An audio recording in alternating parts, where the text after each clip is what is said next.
देशातील गुन्हेगारीच्या घटना अक्षरशः पातळी गाठत चालल्यात. सोनम रघुवंशी प्रकरण असो, रुबी शर्मा प्रकरण असो किंवा मग नुकतंच राज्यामध्ये प्रसिद्ध झालेलं सिया गोयल प्रकरण असो, अशा एक ना असंख्य घटनांनी देशाला हादरवून टाकले. मात्र ही मालिका काही थांबायचं नाव सुद्धा घेत नाहीये. आधीच्या प्रकरणाने नागरिकांना धक्का बसला असताना दुसरं त्याहून भयंकर प्रकरण आता समोर येत चाललंय.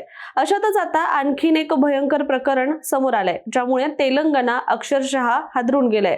परंतु नेमकं काय घडलंय पुढच्या काही मिनिटांमध्ये आपण सविस्तररित्या याबद्दल बोलूयात. नमस्कार, मी रामेश्वरी आणि तुम्ही पाहताय कट टू कट. तेलंगणातील निजामाबाद जिल्ह्यामध्ये घडलेली ही घटना पती पत्नीच्या नात्याला काळीमा फासणारी एक अत्यंत क्रूर अशीच एक घटना म्हणावी लागेल. कारण जवळपास 2 वर्षांपासून गल्फ देशामध्ये नोकरी करणारा प्रशांत आपल्या कुटुंबासाठी कष्ट करत होता. पत्नी आणि आपल्या संसारासाठी तो परदेशात राबत होता. मात्र काही दिवसांच्या सुट्टीसाठी तो भारतात परतला. परंतु ज्या घरात तो आनंदाने परतत होता त्याच घरामध्ये त्याच्या मृत्यूचा सापळा रचला होता याची त्याला पुसटशी कल्पना देखील नव्हती. तर झालं असं की पोलीस तपासानुसार प्रशांत हा परदेशामध्ये असताना त्याची पत्नी संध्या हिची ओळख शेजारी राहणाऱ्या अनिल नावाच्या तरुणाशी झाली. ओळखीचं रूपांतर मैत्रीत झालं आणि त्यानंतर या मैत्रीचं रूपांतर प्रेम संबंधामध्ये झालं. दिवसेंदिवस दोघांमधील जवळीक अधिकच वाढत गेली आणि याच दरम्यान प्रशांत परदेशामध्ये असल्याने त्याला या सगळ्याबद्दल कोणतीही कल्पना नव्हती. मात्र प्रशांत काही दिवसांच्या सुट्टीवर घरी परतणार असल्याची माहिती मिळाल्यानंतर पत्नी संध्या आणि प्रियकर अनिल यांचं मात्र चांगलंच टेन्शन वाढलं. प्रशांत घरी आल्यानंतर त्याला आपल्या संबंधांचा संशय येईल आणि सर्व काही उघड होईल अशी भीती दोघांनाही सतत वाटत राहिली आणि या भीतीतूनच प्रशांतला कायमचा संपवण्याचा कट रचण्यात आला. सुरुवातीला संध्याने पतीला दारू पाजून गच्चीवर फेकून देण्याचा प्लॅन आखला आणि त्यानुसार प्रियकर अनिलने प्रशांतला दारू प्यायला गच्चीवर घेऊन गेला. गप्पांच्या ओघामध्ये दारू सुरू झाली. मात्र ही मैफिल मैत्रीची नसून मृत्यूचा सापळा असल्याची प्रशांतला मात्र कल्पना नव्हती. त्याला मुद्दाम जास्त प्रमाणात दारू सुद्धा पाजण्यात आली आणि तो पूर्णपणे नशेत गेल्यानंतर योग्य ती संधी साधत त्याला गच्चीवरून खाली ढकलण्यात आलं. यानंतर संध्या आणि अनिल दोघांनाही वाटलं की एवढ्या उंचावरून पडल्यामुळे प्रशांतचा जागीच मृत्यू होईल आणि हे प्रकरण अपघात म्हणून आपल्याला दाखवता येईल. मात्र त्यांचा डाव फसला आणि म्हणतात ना की देव तारी त्याला कोण मारी, त्यानुसारच इतक्या उंचावरून पडल्यानंतर सुद्धा प्रशांत जिवंत होता. मात्र त्याला गंभीर जखम झाली होती. त्यानंतर प्रशांत जिवंत असल्याचं समजताच संध्यानं त्याला रुग्णालयामध्ये दाखल केलं.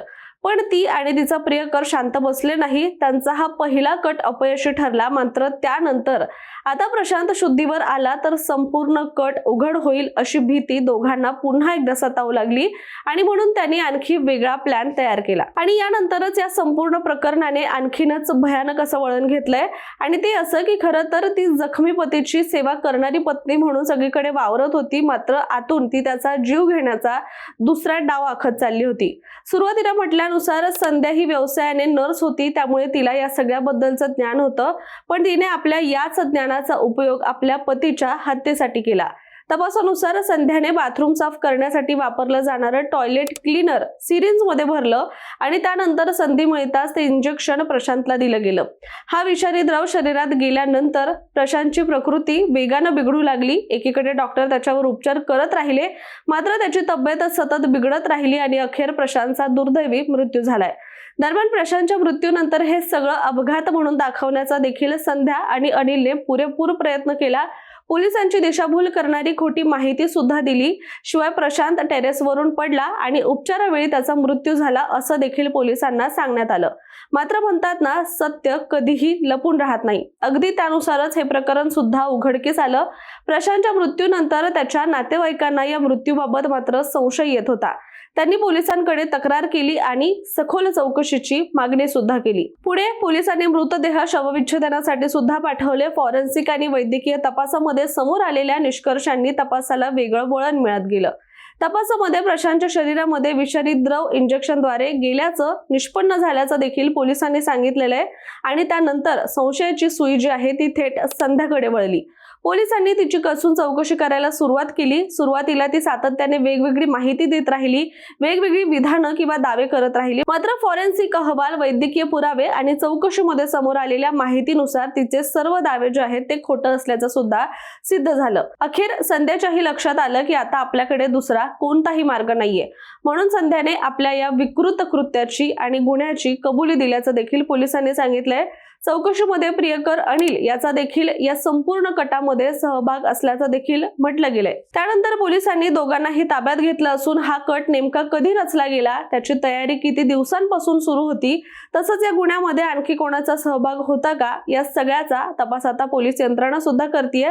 मात्र देशामध्ये एकामागून एक घडणाऱ्या या भयंकर घटनांची आता समाजामध्ये दहशतीचा, कायद्याची कोणालाही भीती नसल्याचा देखील चुकीचा संदेश मात्र आता नक्कीच जातोय. शिवाय लग्न संस्थेबद्दलची सुद्धा भीती तरुणाईच्या मनामध्ये आता रुजू लागली आहे असं म्हटलं तरी वावगं ठरणार नाहीये. मात्र तुम्हाला याबद्दल काय वाटतंय? तुमचं मत कमेंट करून आमच्यापर्यंत नक्की पोहोचवा आणि अशाच माहितीपूर्ण व्हिडिओसाठी सुद्धा कट टू कटच्या YouTube चॅनलला सबस्क्राईब करायला मात्र विसरू नका.